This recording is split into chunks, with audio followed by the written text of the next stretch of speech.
You are looking at Julian's pronunciation guide, where we look at how to pronounce better some of the most mispronounced words in the world, like this other curious word. But how do you say what you're looking for today? Let's learn how to pronounce the name of this river that flows, I believe, through New Mexico and Texas, right? If you want to learn how to pronounce the Rio Grande or Rio Grande, which one is it? Make sure to stay tuned. So there are two different ways of pronouncing it. This is a name that comes from Spanish for a wood or a forest. Bosque.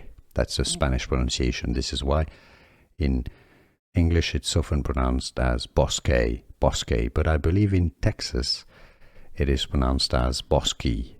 How do you pronounce it yourself, and where are you from? Let us know in the comments so we know a little bit more. Let us know.